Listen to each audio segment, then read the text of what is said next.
Now I'm going to discuss with you administrative process, rule or policy making. My dear students, यहाँ पर एक सवाल पैदा होता है as to what is meant by administrative process. Dear students, the state activism has led to result that to improve physical and economic welfare of people, the state has assumed more and more powers and functions. Dear students, now question arises as to what is state activism. It means assuming more and more powers and functions by the administration in a state. Dear students, a state has three organs: legislature, judiciary, and executive. Increase in state activities has meant increased for all organs of state, yet the largest extension has taken place at the level of executive cum administrative organ.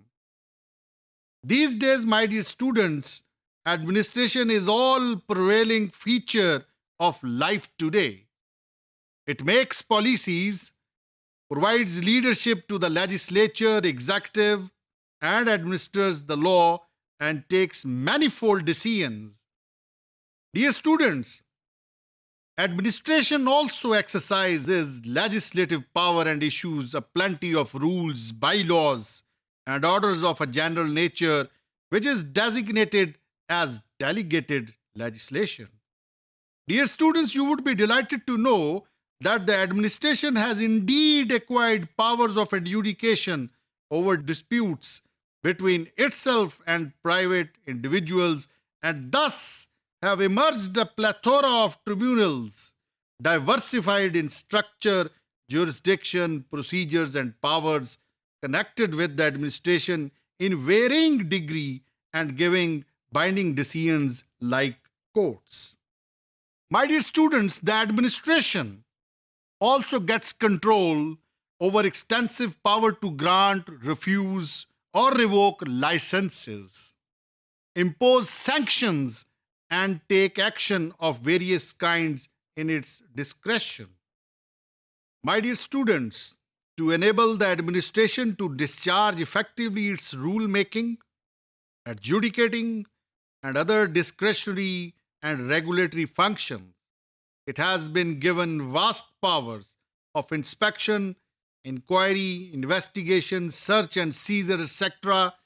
These days, it is a simple truth that in a modern democratic state, the administration has acquired immense power and discharges various functions multifarious in scope and consequences.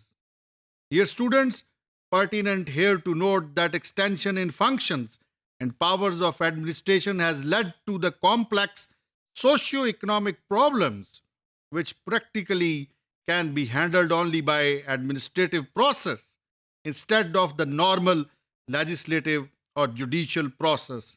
In this regard, the legislature has to restrict itself with laying down broad policies and to leave the rest to the administration.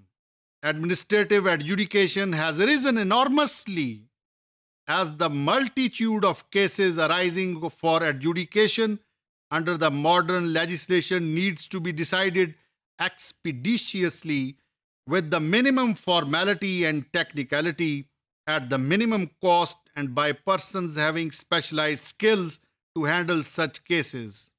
Dear students, the courts are not in a position to fulfill these conditions, so that administrative tribunals have come into vogue. My dear students, another advantage of the administrative process is that it could evolve new techniques, processes, and instrumentalities, and acquire expertise and specifications to meet and handle new complex problems of modern society.